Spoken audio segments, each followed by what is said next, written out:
오늘 우리 본문 말씀에 주의 이름을 부르는 자는 구원을 얻으리라 그렇게 선포하고 있습니다. 근데 이 주의 이름을 부르는 자, 우리가 산의 꼭대기에 올라가서 야호 하고 부르는 그런 부름은 아니라고 하는 걸 분명히 아시죠? 오늘 본문 11절 말씀에 주의 이름을 부르는 자는 주를 믿는 자다 하고 다시 반복해서 말씀하고 있습니다. 우리 예수를 믿는 자, 주의 이름을 부르는 자, 구원을 얻으리라. 근데 이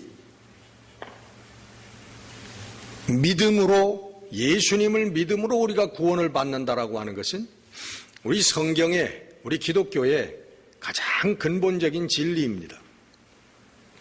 에베소 1장 13절에 하나님의 구원의 은혜의 복음, 너희들이 그 안에서 또한 믿어 성령으로 인치심을 받았느니라 하고 있습니다. 믿어서 성령의 인치심을 받았고 믿어서 구원받았다라고 하는 말씀이에요. 키워드는 믿는다라고 하는 거예요. 근데 이 문제가 간단하지 않습니다. 그저 교회에 나오는 사람은 다 예수의 이름을 부르는 자, 주의 이름을 부르는 자이기 때문에 다 구원받았다, 이렇게 말씀하고 계시면 얼마나 문제가 간단하겠습니까? 우리들도 좋고. 그런데 성경은 복잡하게 여러 가지 말씀을 믿음에 대해서 말씀하고 있습니다. 여러분, 나는 예수를 믿습니다. 그렇게 여러분들이 얘기하면 여러분들은 예수를 믿는 사람이 됩니까? 돼요, 안 돼요? 되는 것 같기도 하고 안 되는 것 같기도 하고 그러죠. 그럼 이렇게 한번 물어보겠습니다. 나는 착한 사람입니다 하고 여러분이 얘기하면 그 사람은 착한 사람이 됩니까? 기예요, 아니에요? 길 수도 있고 아닐 수도 있는 거지. 나는 훌륭한 사람입니다. 그 사람이 얘기하면 그 사람은 훌륭한 사람입니까? 예? 아닐 수 있는 확률이 많죠. 도적놈이 나는 도적놈이 아닙니다. 그러면 그 사람 도적놈이 아닙니까?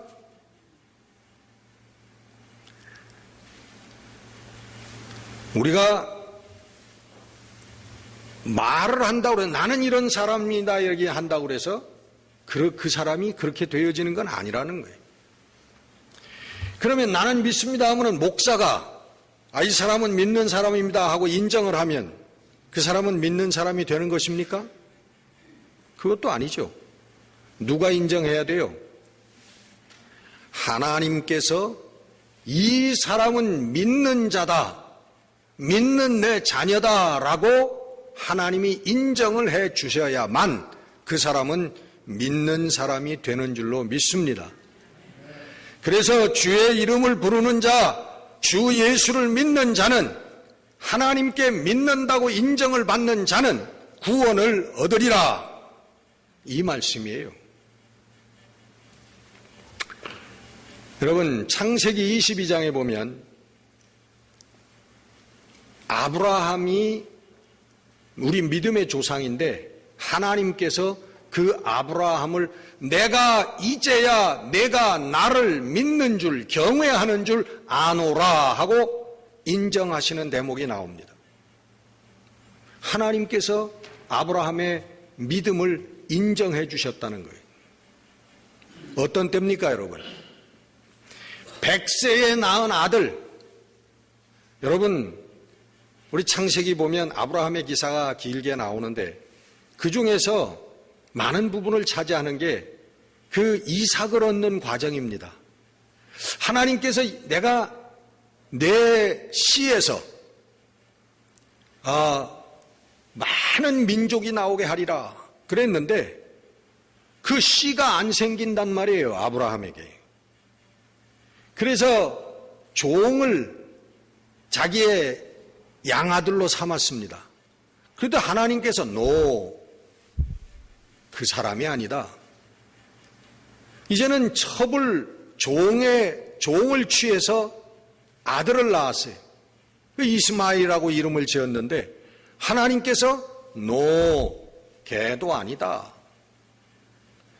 내 본처에서 난 그 자식을 통해서 내가 많은 민족을 이루겠다.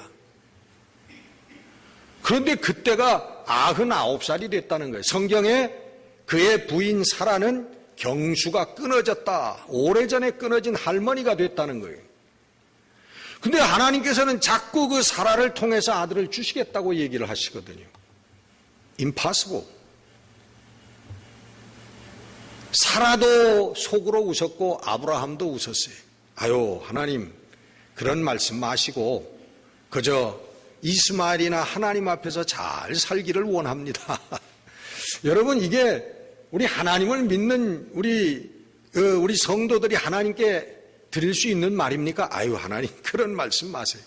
그거 되지도 않을 그런 말씀하지 마시고 그저 있는 이거나 좀 축복해 주세요. 이게 우리 믿는 사람들이 하나님께 할 수 있는 얘기냐 말이에요. 엄청나게 불경건한 얘기죠. 이거는 불신앙의 얘기죠. 뭐냐, 하늘에서 갑자기 벼락이 우르릉 꽝 해가지고 탁 맞아 죽을 그런 벌을 받을 얘기입니다. 근데 아브라함이 하나님께 그랬어요. 하나님, 아유, 농담하시지 마시고 요즘 얘기로는 이제 조크, 하나님 이거 그 조크 아닙니까? 사라가 경수가 끊어진 지 지금 몇 년이고 내가 99살 내년에 100살이 됩니다. 근데 무슨 우리 사이에서 아들을 주시고 그 아들을 통해서 언제 바다의 모래알같이 저 창공의 별과 같이 많은 민족을 하나님 이루시겠다는 겁니까? 하나님, 예, 알았어요. 하나님 알았어. 하나님 알았으니까 이제 그 얘기는 그만하시고 이스마엘이나 하나님 앞에서 잘 살기를 원합니다. 여러분, 이러한 과정을 통해서, 이 불신앙의 과정들을 통해서 하나님께서 결국은 그 경수가 끊어진 사라의 몸에서 아들을 주셨단 말이에요. 그러니까 아브라함이 체험한 건 뭡니까? 하나님은 불가능한 것이 없는 분이시구나. 그게 거슬러 올라가가지고 뭘 믿게 되냐? 창조주 하나님은 모든 것이 하나님이 만드신 거로구나.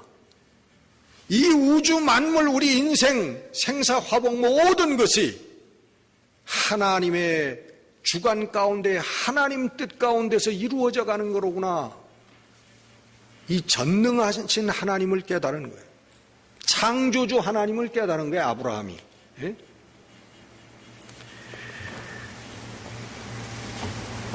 그래서 아브라함의 100세에서 난 아들 이삭이 17살인가 됐을 때, 청년이죠. 그를 모리아 산으로 데리고 올라가서 꼭대기에서 그의 멱을 따고 그의 가죽을 벗기고 그의 살을 각을 떠서 나에게 번제로 살라서 제사를 드려라. 말도 안 되는 얘기죠. 말도 안 되는. 아브라함에게 그런 명령이 떨어지는 겁니다. 그랬더니 아브라함이 뭐라고 그랬어요? 하나님, 이제는 당신과 나는 상관이 없습니다. 돌아서지 아니했단 말이에요. 아무 소리도 안 하고 그날 아침에 일찍 일어나서 나무 짐을 짊어지게 하고 종을 데리고서는 이삭을 데리고 모리아 산으로 올라가요. 가슴에 칼을 품고 아무 소리도 않고 올라갑니다. 그래서 그를 제단에 눕혀놓고 칼을 들어서 그의 멱을 따려고 할 때, 죽이려고 할 때에 하나님께서 내 손을 멈추어라. 이 사건이 있은 다음에 하나님께서 내가 이제야 내가 사랑하는 독생자 그 아들, 내 생명보다도 중하게 생각하는 그 아들을 내게 바쳤은즉, 아끼지 아니하였은즉 내가 나를 경외하는 줄, 내가 나를 믿는 줄 내가 이제 아노라. 창세기 22장에 나오는 하나님께서 아브라함의 믿음을 인정해 주시는, 이제야 내가 나를 믿는구나. 하나님께서 이 믿음을 인정해 주실 때 그게 믿음이라는 거예요. 여러분, 우리 어떻습니까? 사랑하는 아들은커녕 뭐 사업이 좀 잘못돼도 아유 하나님 안 계신 것 같아. 그저 몸에 병이 좀 들어도 아이고 하나님 빠이빠이, 나는 그저 의사한테나 갈래. 그저 아들 뭐 자식이 조금만 잘못돼도 아이고 이 뭐 하나님 계신가? 그 믿음이 하나님께 인정받을 수 있는 믿음이냐 우리가.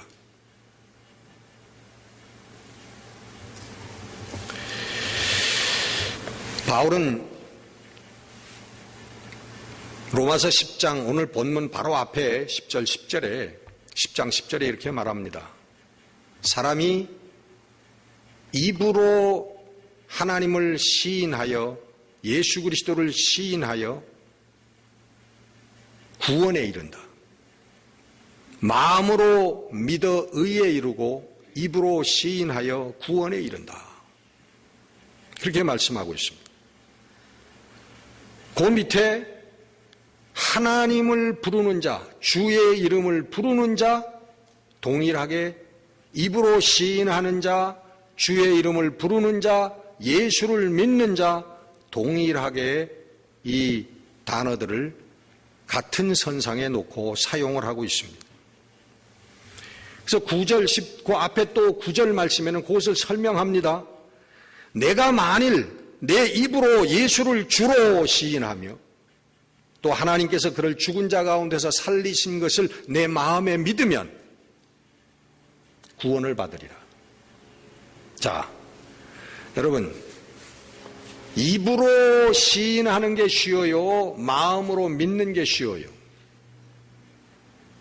예수님을, 내가 어려운 질문들만 드리죠? 여러분, 당연히 입으로 시인하는 게 쉽죠. 마음으로는 믿지 않아도 입으로 나 믿어요. 나 교회 나갑니다. 나 예수 믿습니다. I'm a Christian. 이게 쉬운 거죠. 얼마나. 근데 여러분, 로마서 10장 10절의 이 말씀, 입으로 시인하여 구원에 이른다고 하는 이 말씀은요, 제가 여러 번 말씀드렸습니다마는 여러분, 이것은 죽음을 의미하는 거예요. 순교를 의미하는 신앙이라는 거예요. 순교를 의미하는 고백이라는 거예요. 유대인들에게는 주로 유대인들 중심으로 주어진 말씀이지만 유대인들에게는 자기 동족에게, 민족에게 버림을 받는 그러한 선언이고 자기 민족의 전통 신앙을 배반하는 그런 고백이고, 그리고 정치 세력 로마 앞에서는 순교를 각오해야만 하는 말이라는 거예요. 여러분, 사도 바울의 삶을 보세요. 사도 바울이 바로 그 입으로 시인하는 삶을 산 사람이에요. 사도 바울이 죽는 순간까지 예수를 입으로 증거하고 예수를 전하다가 죽은 사람, 마지막에 로마에까지 포로로 잡혀가서, 죄인으로 잡혀가서 셋집에 몇 년을 유하면서 자기 나가서 전도하지는 못했지만 찾아오는 사람들에게 담대히 예수 그리스도를 증거하더라 하고 끝 순교했다. 제가 유럽에 다른 데는 아무 데도 못 가봤습니다만 로마에 딱 가봤어요. 로마 한인교회에서 저를 초청해가지고 가서 부흥회를 인도하면서 근처를 제가 구경을 해본 적이 있는데, 맨 처음 저를 데리고 간 곳이 사도 바울의 순교터였어요. 담임 목사님과 함께 사도 바울 순교터를 갔더니 뭐가 무시무시할 줄 알았더니 그냥 이런 평평한 데다가 요만큼 볼톡 튀어나온 대리석 같은 이만한 기둥이 거기 딱 하나 있어요. 이게 사형장이래. 여기서 사도 바울이 죽었대요. 요만큼 된 그 둥그런 그 기둥 위에다가 머리를 이렇게 얹어 놓으면 위에서 톡 하고 칼로 내리치면은 그냥 머리가 땡강 떨어져 가지고 거기서 그게 사형장이라는 거예요. 그 사도 바울의 순교의 터가 그렇더라고요. 그래서 탁 쳤더니 사도 바울의 머리가 뚝 떨어져 가지고 탁탁탁 3번을 굴렀대. 그 굴른 곳마다 샘이 솟아났다 그래가지고 거기 사도 바울 터에 가면은 그 샘이 이렇게 거기서 나와가지고 흐르는데 이렇게 막아놨더라고요. 근데 이게 말라가지고서는 그 물이 요즘엔 흐르질 않은데요. 근데 제가 간 날 물이 흐른대.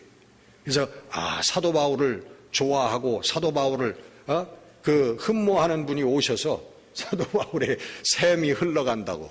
그래서 거짓말인지는 알지만 마음이 얼마나 흐뭇한지.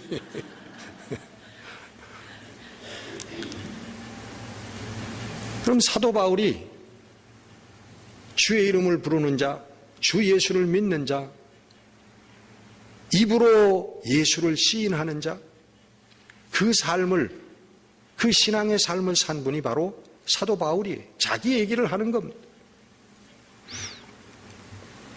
내가 달려갈 길과 주 예수께 받은 사명, 곧 하나님의 은혜의 복음을 증언하는 일을 마치려 하면은 나의 생명조차도 조금도 귀한 것으로 여기지 아니하노라. 이 삶을 입으로 시인하는 삶을 그리고 순교한 삶을 산 분이 바로 사도 바울이고 사도 바울이 말하는 믿음이라고 하는 거예요. 여러분, 왜 그들은 생명도 버리고 자기 생명보다도 더 소중한 아들까지 버렸습니까? 이게 여러분 믿음이라고 하는 거 아니에요. 여러분, 세상의 것을 붙들고 세상의 것들을 붙들고 부들부들 떠는 것을 우리는 믿음이라고 하지 않습니다. 하나님을 향하여 그 어떤 것이라도 그저 아무 거리낌 없이 버릴 수 있는 그것을 성경은 믿음이라고 얘기를 하고 있는 것입니다. 여러분 잘 아시지만 야고보서에 또 믿음이라고 하는 문제가 나옵니다. 그러니까 구원 얻지 못하는 하나님 앞에 입으로 시인하면 구원을 얻으리라고 했는데 야고보 선지자는 구원 얻지 못하는 믿음인데 어떤 믿음이냐? 행위하지 않는, 행위가 없는, 행동이 없는 믿음은 그건 구원 얻지 못하는 믿음이다. 그리고 결론적으로 행위가 없는 믿음은 무슨 믿음이다? 그 자체가 죽은 것이라. 죽은 믿음을 얘기합니다. 디도서 1장 16절에 보면 여러분 입으로는 시인하지만 행위로는 부인하는 믿음을 얘기합니다. 그들이 하나님을 시인하나 하나님을 인정하나 행위로는 부인하는 자니 가증한 자요 복종하지 아니하는 자요 모든 선한 일을 버리는 자니라.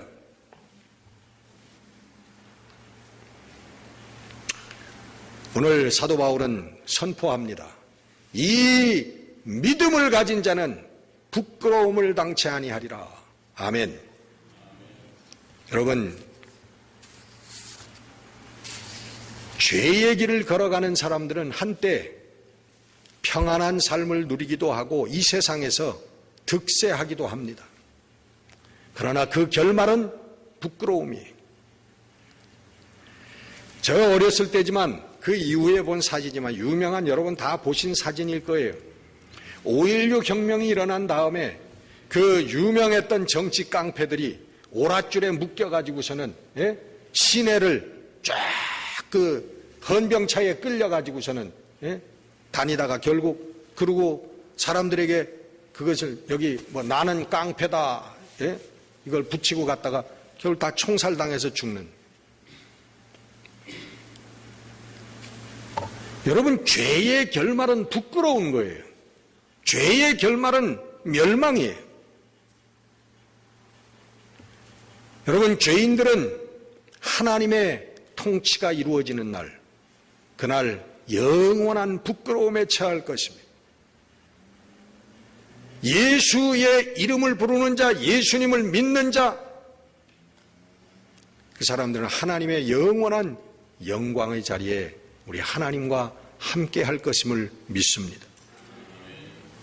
오늘 12절에는 그를 부르는 모든 자에게 부요하시도다 그렇게 말씀하십니다. 하나님의 구원의 은혜, 하나님의 구원의 은혜는 차별이 없다라고 하는 것을 말씀하시는 거예요.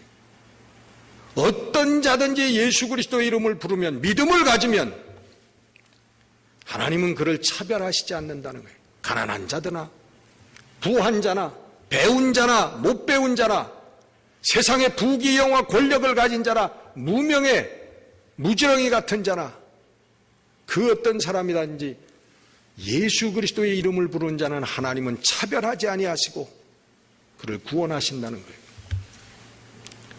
여러분, 성경에 하나님께서 적어도 구원을 받으려면 이 땅에 사는 동안 교회 10개는 지어서 바쳐야 된다. 혹은 성경에 아니면 성경 100독은 한 사람만이 구원받을 수 있다 그러면 여기에 몇 명 안 계실 것 같아요.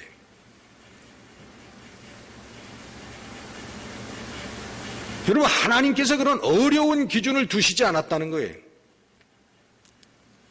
구원의 기준은 오직 믿음. 예수 그리스도의 이름을 부르면, 예수 그리스도를 영접하면, 예수 그리스도를 믿으면 하나님께서는 그 누구도 구별하지 않고 차별하지 아니하시고 구원하신다라고 성경은 말씀하시며, 그것을 주께서는 모든 사람에게, 주의 이름을 부르는 모든 자에게, 예수 그리스도를 믿는 모든 자에게 부요하시도다. 헬라인이나 유대인이나 그 누구든지 부요하시도다. 하나님 말씀하고 계시는 것입니다. 여러분, 이 부끄러움을 당치 아니라고 하신 말씀, 그 하나님의 부요로우심은 미래의 것만이 아니라 오늘 현재의 삶을 의미하기도 합니다. 여러분, 저는 정말 예수를 진실되게 믿고 섬기는 사람, 현실에서 여러분 망하고 거지되고 병들어 죽고 뭐 이런 그런 사람을 본 적이 없습니다. 물론 여러분, 예수를 믿는 사람도 여러분 사업이 안 되기도 하고 병이 들어서 암에 걸려서 죽기도 합니다. 때가 이르러서 하나님 불러가시는 그런 뭐 얼마든지 있죠. 그게 우리 삶입니다. 그러나 그의 삶 속에서 하나님의 영광을 위해서 살던 사람들, 어떻게 죽든지 간에 어떤 마지막이 어떻든 간에 그의 삶은 하나님께서 영광과 영화로움을 허락하여 주시는 것을 얼마든지, 아니 모두에게 저는 분명히 봤습니다. 정말 예수를 믿는 자, 주의 이름을 내 삶 가운데서 늘 부르는 자, 나의 중심이 하나님께 가 있는 사람, 절대로 하나님께서 그를 부끄러움을 당치 않게 하신다는 거예요. 우리의 중심을 하나님께 드리면, 여러분, 보온회퍼라고 하는 독일의 유명한 신학자가 그런 말씀을 했어요. 그는 나치의 감옥에서 1945년 그 나치가 항복하기 며칠 전에 감옥에서 돌아가신 분인데 아주 젊은 나이에 죽은 신학자죠. 근데 그가 한 말 가운데서 잊혀지지 않는 말이 있어요. 아브라함에 대한 얘기. 아브라함이 모리아 산을 올라갈 때 이삭과 둘이 올라갔다. 그리고 내려올 때도 똑같이 둘이 내려왔다. 그러나 그의 마음속에는 근본적인 변화가 있었다. 보네퍼는 그런 얘기를 합니다. 근본적인 변화. 여러분, 전능하신 하나님, 우리 인생의 모든 생사화복을 주장하시고 이 우주 만물을 주장하시는 그 하나님을 만난 사람에게는 근본적인 삶의 변화가 일어난다는 거예요. 아브라함은 그 하나님을 만났다는 거예요.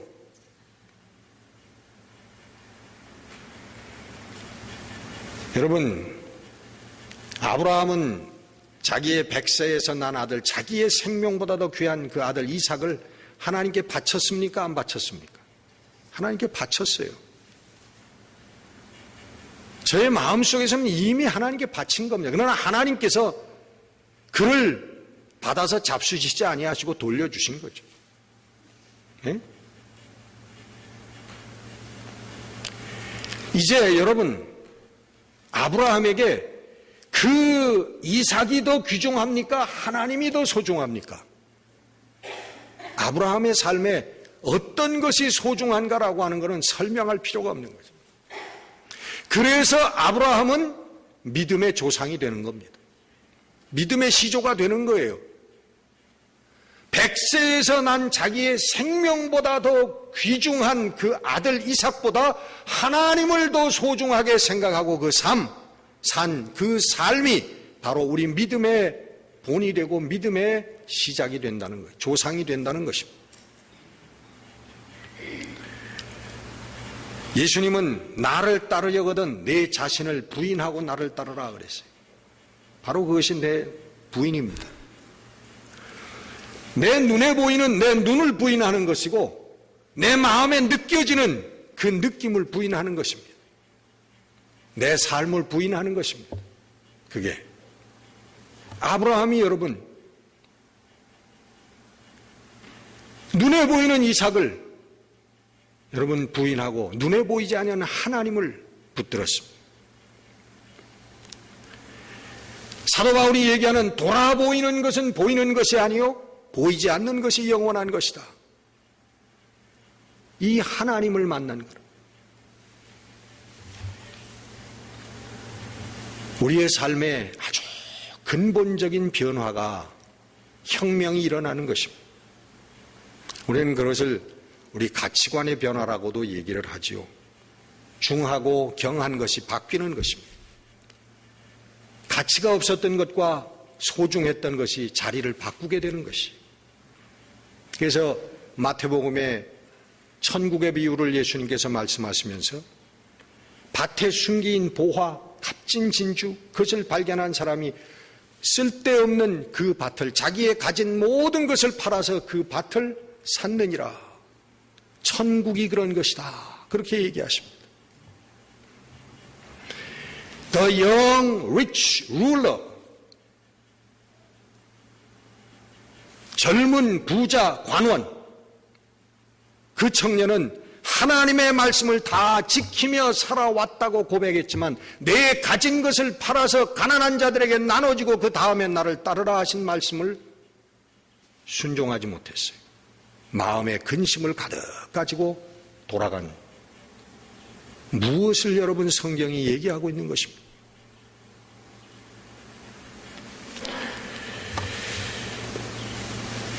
여러분, 이 사도 바울이 말씀하는 주의 이름을 부르는 자, 믿는 자, 예수님을 영접한 자, 아브라함이 만난 그 하나님을 통하여 이루었던 아브라함의 믿음의 삶,